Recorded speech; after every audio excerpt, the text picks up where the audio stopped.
সেইকাৰণে গাঁৱত তই এনেই থকাটো মোৰ লগতে থাকি কিবা এটা কওঁ বুলি তোক ইয়ালৈ লৈ গৈছিলো বোলো মোৰো ভৰসা এটা হওক মোক কিন্তু সেই ভোকত গাঁওখনৰ পৰা ইয়ালৈ আনি আপুনি আকৌ বৰ ডাঙৰ উঠাই কৰি দিলে ভোকত গাঁওখনত সোমাই থকা হ'লে তাৰ স্কুলৰ পৰীক্ষা অংক আৰু ইংৰাজীত পোৱাৰ দৰে প্ৰকাণ্ড শূন্য কেইটাৰ বাহিৰে মোৰ জীৱনটোত একোৱেই নাথাকিলে বাইদেউ দুবাৰ ক্লাছ 8ত দুবাৰ ফেইল কৰি দিলোঁ বছ পঢ়া শুনা কিমান দেখি হাইৱে জাতি আব্দুল কাটি দোকানত মেকানিকৰ হেড পাছ মান বিনা বেতনে বেছ কিছুমান কামবোৰ শিকিলোঁ কামবোৰ কৰিব পৰা হ'ল নহয় গাড়ীও চলাবলৈ শিকিলোঁ বাইকে লাইচেন্সখন উলিয়াই গৈছিলোঁ বুলিহে এতিয়া সন্মানে ইয়াত কিবা এটা কৰি থাকিব পাৰিছোঁ আপুনি অলপ উপকাৰ কৰিলে দেই ইয়ালৈ আনি উপকাৰ অৱশ্যে আৰম্ভণিতে কিন্তু তই এই কামটো সোমোৱাৰ পাছৰ পৰা তোৰ দেখিছোঁ ব্যস্ততা বাঢ়িলে দিনে ৰাতিয়ে যেতিয়াই নাহিলোঁ ড্ৰাইভাৰ চাকৰি চিষ্টেম নাথাকে নহয় গাড়ী চলে মানে গাড়ী টায়াৰ ফেট হয় গৈ গৈ টকা হৈ গৈ থাকে ঠিক তেনেকৈ মই ড্ৰাইভাৰ বিলাক এই পকাওঁতে এই হাতৰ তলুৱাত যে আছে মোৰ ভাগ্য ৰেখা জীৱন ৰেখা সেইবিলাকো হৈ গৈ গৈ টকা হৈ গৈ কি কৰিব তোৰো যে কথা আৰু যা এতিয়া ঠিক আছে আজৰি হ'লে সোনকালে ঘৰলৈ ঘূৰি আহিবি ঠিক আছে আৰু সোনকালে ঘৰলৈ ঘূৰি আহিবলৈ তোৰ সেই পদ্ধতিখন ৰাতি দুখন স্কুলত চলাই দিব নালাগে ধীৰে সুস্থিৰে আহিলে হ'ব যা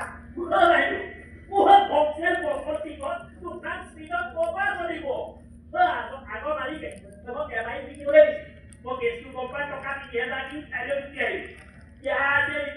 এতিয়া কোনোমতে চলাই আছোঁ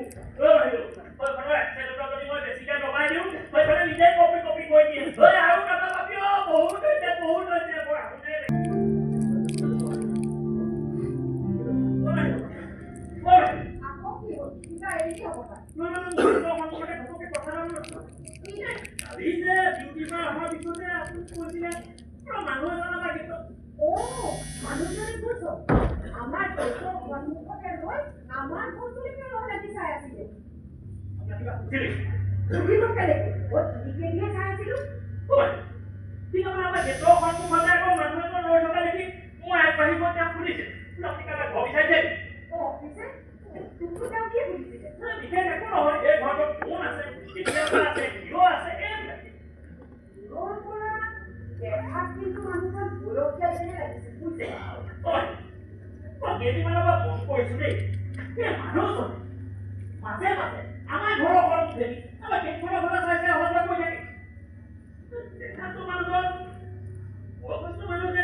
মাতিলেও আপুনি মোক ঘূৰাই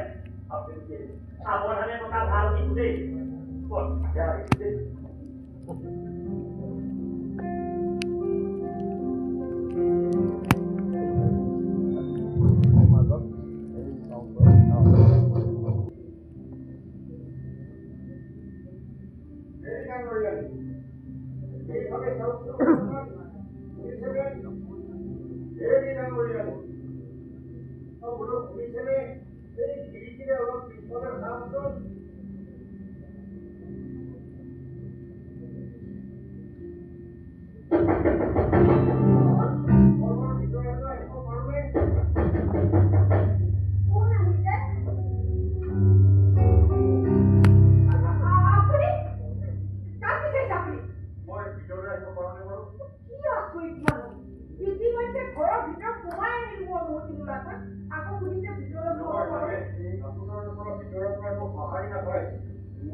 দেখাত কিন্তু বৰ সুস্থ যেন লগা নাই কি ক'লে মোক দেখাত সুস্থ যেন লগা নাই মানে বেয়া কথা এনেকুৱা কাল সন্ধিয়া আপোনাৰ দৰে এগৰাকী অসুস্থ বয়স্ক মহিলা এনেকুৱা আচুতীয়া ঠাইত এটা অকলশৰীয়া ঘৰত এনেকে অকলে থকাটো একেবাৰে উচিত হোৱা নাই কি বুলকি আছে এইবোৰ আচৰিত মোৰ কিয় অসুস্থতা নেকি আপুনি হেৰি চাওক মই আজি কলিং বেল টিপিলোঁ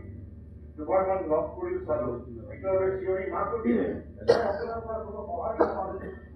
সেইকাৰণে মই বাৰাণ্ডাৰ পৰা নামি গৈ খিৰিকীৰে দেখিলো আপুনি সেই চকীখনতে আউজি কৰি আছে মই আকৌ দুবাৰ চিঞৰিলো মই আপোনাৰ কোনো আৰোপো নেদেখিলো মইতো একেবাৰে ভয় খাই গৈ গৈছো কি ভয় খাই গ'ল মানে চকীখনত বহি থাকোঁতে মোৰ চিলমিলকৈ টোপনি ধৰিছিল তাৰ মোৰ ভয় খাবলৈকে কি কাৰণটো আছে এনেকৈ বুজাও আপোনাক এতিয়া মই চাওক এনেকৈ চকী এখনত বহি থাকোঁতে বা বিচনাখনত শুই থাকোঁতে কোনোবা যদি হঠাৎ নিথৰ হৈ যায় মই কিন্তু সঁচাকৈয়ে বৰ শংকিত হৈ উঠো নিথৰ হৈ মানে একো আৰু কোনো নোহোৱাকৈ কোনো লৰচৰ নকৰাকৈ মুখেৰে একো মাত বোল নিদিয়াকৈ তাৰমানে আপুনি ভাবিছিলে চকীখনত বহি থাকোঁতে মই ইতিমধ্যে মৰি থাকিম আৰু মোৰ নিজৰ মৃতদেহটো চকীখনত পৰি আছে আপুনি বেয়া নাপাব তেনেকুৱা এটা ধাৰণাই মোৰ মনলৈ আহিছে আৰু আপুনিও বেয়া নাপাব আপোনাকো কিন্তু মোৰ সুস্থ মঞ্চ লগা নাই আপোনাৰ হয়তো কিবা মানসিক বিকাৰ মানসিক বিকাৰ মোৰ জানে আপুনি ভুল কৰিছে মই পাগল নহয় মই সম্পূৰ্ণ সুস্থ মানুহ আৰু মোৰ বয়স এতিয়া ৭৫ বছৰ হৈছে যদিও এতিয়াও কিন্তু মোৰ শাৰীৰিক অসুস্থতা একো নাই হ'ব পঢ়ি থাকোঁতে চকা মগাকে টোপনি অহাৰ কাৰণে মই কলিং বেলৰ শব্দ বা আপোনাৰ মাতটো নুশুনিলোঁ হ'ব পাৰে আপুনি এতিয়া ওলাই যাব পাৰে ইটোৰ পাছত আপুনি এই ঘৰটো মোৰ হেৰুৱাই বেলেগ ঠাইলৈ গুচি গ'ল কি হ'ল মনে মনে থাকিলে যে মোৰ পত্নীৰ বয়সটো কিমান হৈছে মাত্ৰ 59 বছৰ মৰিবৰ বয়স তেওঁৰ মোটেই হোৱা নাছিল মৃত্যুৱে বয়স তাই বাকী বাকী তাক শুনিবলৈ নাই আকস্মিকভাৱে যিকোনো বয়সতে মানুহৰ মৃত্যু হ'ব পাৰে মোৰ স্বামী বেজীৰ পাছত এক্সিডেণ্টত অংশ দিছিল কিন্তু আপোনাৰ পত্নী কেনেকৈ আৰু কি হ'ল আচলতে হৈছে তেওঁ নিজেও গম পোৱা নাছিল যে তেওঁ তেনেকৈ এদিন হঠাৎ মৰিব লাগিব মানে তেখেতৰ মৃত্যু হ'ল কেনেকৈ হৈছে কি তেখেতৰ সৰুই দেখোন আপোনাক বিচনাত শুই থাকোঁতেই একো তলকিব নোৱাৰাকৈ মানুহজনী মৰি থাকে প্ৰকৃত সত্যটো কিন্তু কোনেও ধৰিব নোৱাৰিব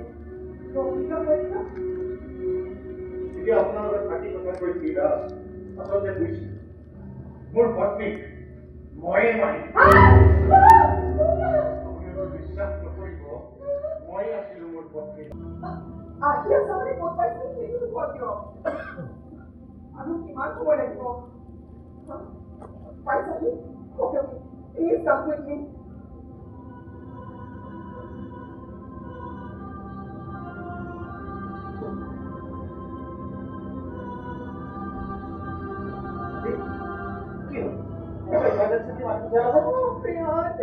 তুমি আমি বনাইছো কৈছে ইমান কৈছো আজি আহিলেতো এতিয়া কোৱা হৈছে কি কিয় কাৰণে এনেকৈ মাতিলা ইমান এক্সাইটেড হৈ কি হৈছে কি হৈছে কথাটো কোৱা বহুত সময় লয় তুমি ৰজিত স্কুলত খাবলৈ যোৱাৰ পাছতে ভাল কৰা আছিলে জানা আজি চিধাই একেবাৰে ঘৰৰ ভিতৰত সোমালি নহয় ঠিক আছে মই আপোনাক ভালতে কথা কৈছিলোঁ নে নাই যে মানুহজনক ঘৰৰ ভিতৰলৈ সোমাবলৈ নিদিব আপুনি থাকোঁতে ঘৰৰ ভিতৰত সোমাবলৈ পালে কেনেকৈ নহয় শুনচোন কি ৰূপৰ ঘৰ নহয় এইটো বোলে তেওঁৰে ঘৰ আছিল তেওঁ নিজে সজা ঘৰ আগতে বোলে পৰিয়াল লৈ ইয়াতে আছিল হ'লেও তেওঁ এনেকৈ ভাড়াতীয়া থকা ঘৰ এটা সোমাম বুলি ঘৰকৈ সোমাই আহিব নোৱাৰে নহয় আৰু নিজৰ ঘৰটো ভাল হৈ তেওঁতে কৈছে মই তেওঁক একো সোধা নাই কিন্তু মানুহজনে কি কৰে জানো কি তেওঁ ভৰিয়ে বোলে বিচনাত শুই থাকোঁতেই ঢুকাইছিল আৰু ঘৈণীয়েক ঢুকোৱাৰ পাছত মই একো নাজানো কিন্তু মানুহজনে ক'লে তেওঁ হেনো ঘৈণীয়েকক নিজে মাৰি পেলালে মইতো পাগল পাগল নহয় চেৰা পাগল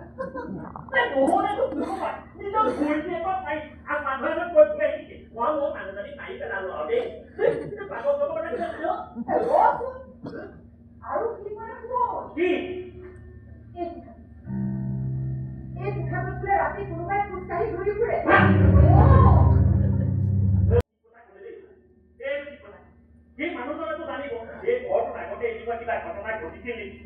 তেওঁকেতো খবৰ দিবলৈ কৈছো কবি প্ৰথমতে এই মানুহজনৰ বিষয়ে এটা এনকুৱাৰী কৰি লোৱাটো ভাল মোক আপুনি দুদিনৰ সময় দিয়ক দুদিনৰ ভিতৰত মই মানুহজনৰ পৰা মাতি কৰি উলিয়াই লওঁ তাৰপিছত আপুনি যি কৰে তেনেকৈ তই ঘৰলৈ উভতি আহি মোৰ মনৰ পৰা এটা ডাঙৰ চিন্তা আঁতৰ কৰি আপুনিও আহিলেও যিকোনো মানুহে যিকোনো কথা ক'লে বিশ্বাস কৰি দিব লাগে মানুহজনে ঘৰত সোমাই লৈ কৈ যোৱা কথাবোৰ শুনি মই ইমানেই অস্থিৰ হৈ পৰিলো একো ভাবিবলৈ কে নহ'ল মোৰ একো নিজৰ বুলিবলৈ কোনো নাই আপুনিও যদি অস্থিৰ হৈ থাকে মইতো কেনেকৈ মিলিয়াই থাকিব আৰু আপুনি অশান্তি থাকিলে মই আৰু শান্তি থাকিব পাৰিম মই বাৰু এতিয়া এনেকৈ মন মাৰি নাথাকো দে আৰু শুনছো কেনেকৈ পাৰ সেই মানুহজনৰ বিষয়ে খবৰ দিয়ে ঠিক আছে বাৰু হ'ব আপুনি এটা কাম কৰক মোক এতিয়া সেই মানুহজনক ফোন নাম্বাৰটো দিয়ক যিজনে আমাৰ এই ভাড়াঘৰ ঠিক কৰিছে ফোন নম্বৰটো মোৰ ওচৰত নাই নহয় ছাৰ এইবোৰ চব বন্দবস্ত মোৰ যিটোৱে কৰিছিল সিহঁত থাকে বিদেশত এই বিপদখনৰ পৰা উদ্ধাৰ কৰক ব্যৱস্থা কিবা এটা নিশ্চয় কৰা হ'ব যথাস্তু আপোনাক যে মই এনেকৈ মই ভবাই নাছিলো বহুত দিনৰ মূৰত দেখিছো ছায়া কেনে আছো ভালনে তোৰ জীয়াই আছো আৰু ছাৰ ঢুকোৱাৰ পাছত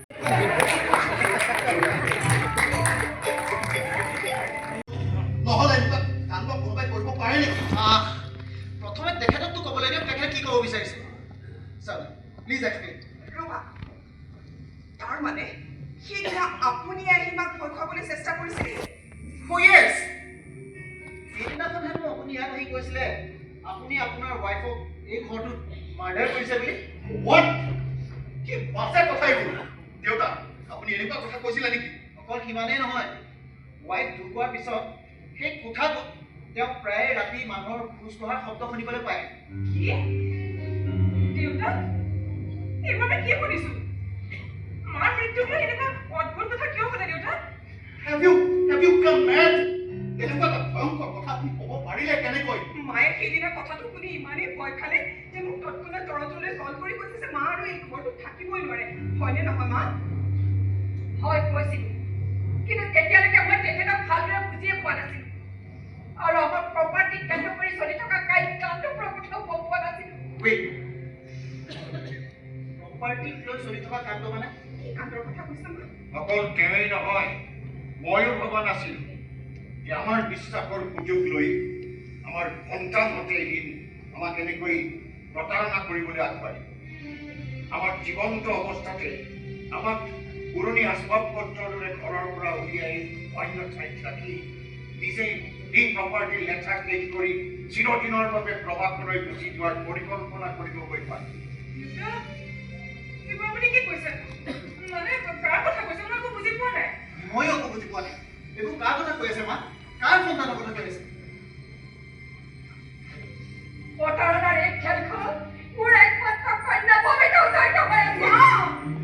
এই মানুহজনে তাৰমানে তোমাৰ মনত এইবিলাক কথা কৈছে নহয় প্লিজ ষ্টপ ইট এনেকুৱা অবজেকশ্যন কৰি নাথাকি তেখেতসকলে কি ক'ব বিচাৰিছে ক'বলৈ দিয়া দেন এক্সপ্লেইন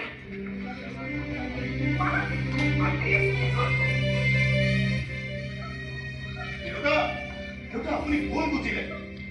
প্ৰজেক্ট অলপ দিলে হৈছিল হয় কিছুমান ফৰ্মেলিটিজ বাকী আছিল কিন্তু আপুনি পাৱাৰ বেতনি ৰিভ'ল্ভ কৰাৰ কাৰণ মই নুবুজিলোঁ কাৰণ তোৰ প্ৰকৃত মতলবটো মই খুব ভালকৈ বুজি গ'ল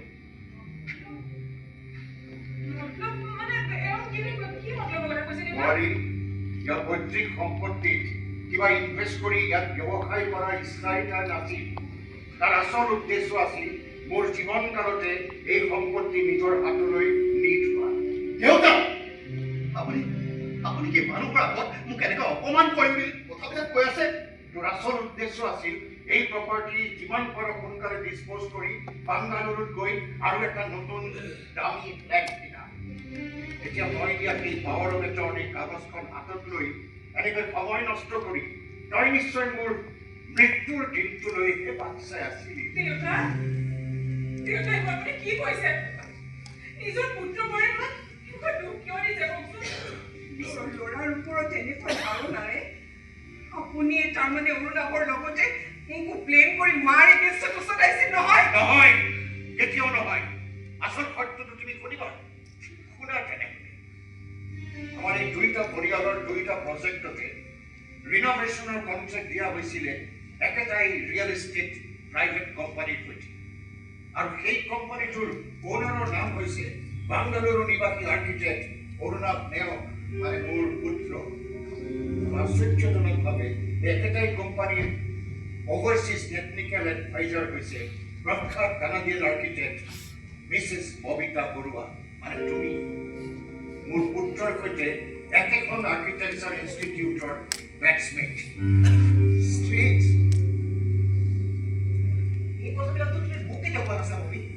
তাতে কি প্ৰব্লেম হৈছে এনেকুৱা দেখোন বহুত ইণ্ডিয়ান কোম্পানীৰ মই টেকনিকেল এডভাইজাৰ হৈ আছো আৰু সেই সূত্ৰেই মোৰ পুত্ৰই তোমাকো এই প্ৰতাৰণাৰ জালখনত সাঙুৰি ল'ল নহয় আই এম সৰি ববি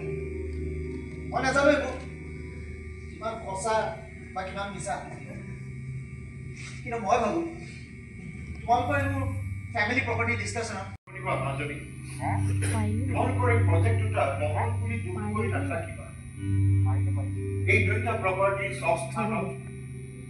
সম্পূৰ্ণ সুৰক্ষিত হৈ থাকিব নে কি কোৱা নয়ন নিশ্চয় দাদা আমি দুটা ঘৰেই ভালদৰে চোৱা চিতা কৰি ৰাখিম ভৱিষ্যতে যদি কেতিয়াবা আকৌ নিজৰ ঠাইলৈ উভতি আহি কিবা কৰিবলৈ বিচাৰ তেনেহ'লে তহঁতৰেই হৈ থাকিব এইবোৰ সম্পত্তিও কিন্তু আমি জীয়াই থকা দিনকেইটা আমাক নিজৰ ইচ্ছামতে থাকিবলৈ নিদিও এই বয়সত আমাক আৰু নিজৰ ভেটিৰ পৰা উচ্ছেদ কৰাৰ চেষ্টা নকৰিবি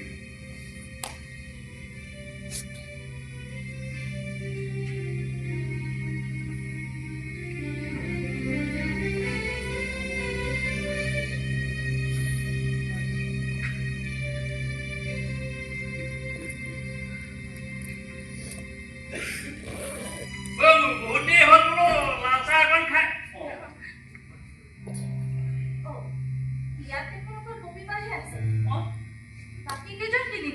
বাকী কেইজন গ'ল গৈ ছায়া আৰু কিজানি নাহিব তই আমি থকা কেইজনকে দেচোন আগতে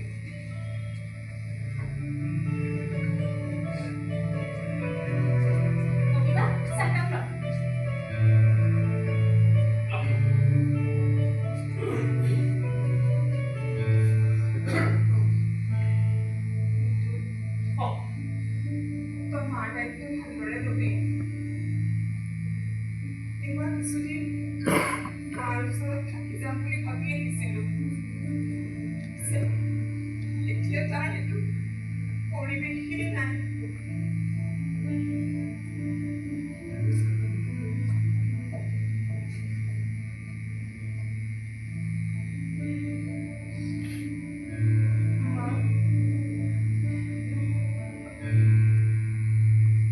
মই যাওঁ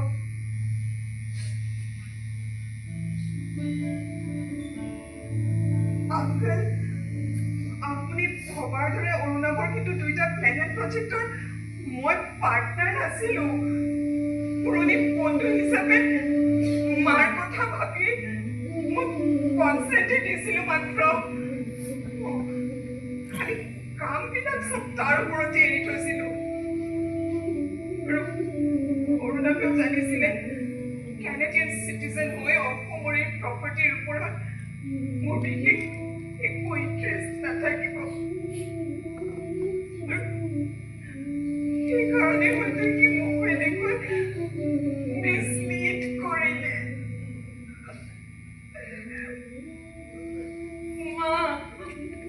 মা প্লিজ মোক তুমি এনেকৈ ভুল নকৰিবা মা প্লিজ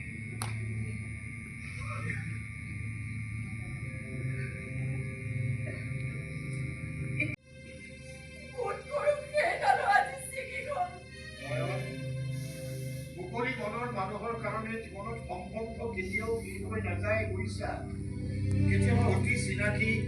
বা নিচেই আপোনজনৰ সৈতেও সম্বন্ধৰ দৌৰ ছিগি যাব পাৰে কিন্তু তাৰ ঠাইত অচিন অজানজনৰ সৈতে আকৌ নতুন সম্পৰ্ক আৰম্ভ হয় ঠিক যেন এখন ৰেলগাড়ীৰ দীঘলীয়া এটা যাত্ৰা কাষত বহি থকা সহযাত্ৰী নিজৰ গন্তব্যস্থানত ষ্টেচনত নামি যায় আকৌ কোনোবা নতুন সহযাত্ৰী আহি কাষতে বহি লৈ নতুন চিনাকি নতুন সম্পৰ্ক এইটো জীৱন ঠিক যেনেদৰে আমি চাৰিজনে এখন নতুন সংসাৰ আৰম্ভ কৰিব খুজিছো। একদম ঠিক ধৰিছা তুমি ঠিক ধৰিছা ঠিকেই মোৰ যে ভাগ্যত আছিল সি ছাৰে আহি মোক ইয়াত ঠাই দিলেই আৰু মোক ইমান বেছি মৰম কৰে বাইদেউকো আকৌ ইয়াতে পালোহি ছায়া যোৱা 5 মাহে সেই অকলশৰীয়া ঘৰটোত তইতো মোক নিজৰ পিতৃৰ নিচিনাকে আলপৈচান ধৰি ৰাখি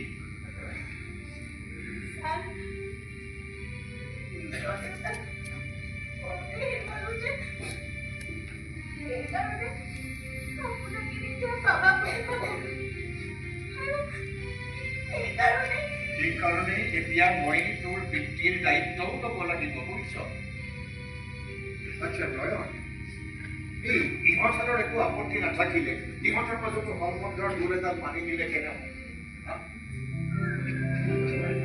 কি হ'ল লগত দুটাই নিকাল মাৰিলি যে নহয় মানে মই হ'লো এটা ঘাট মাৰা এইজনী অৱস্থা একেই ভগৱানে তোতাক কপালত ওপৰত এপন দি পৃথিৱীলৈ পঠিয়াই দিলে আৰু ঘূৰিয়েই নাচালে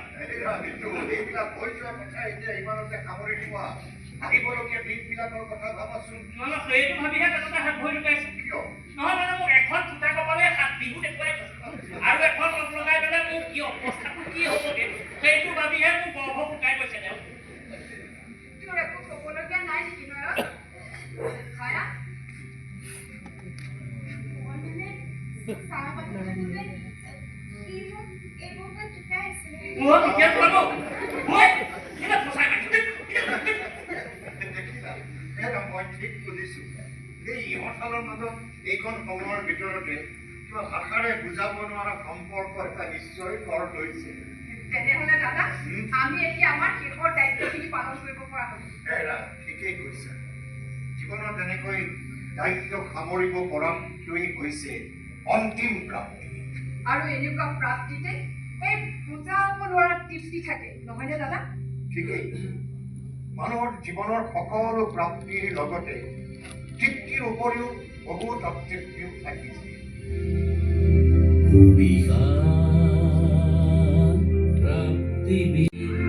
কত যাতনা আৰু কত হাৱা ধুৰি সীমাহীন প্ৰাপ্তি আশা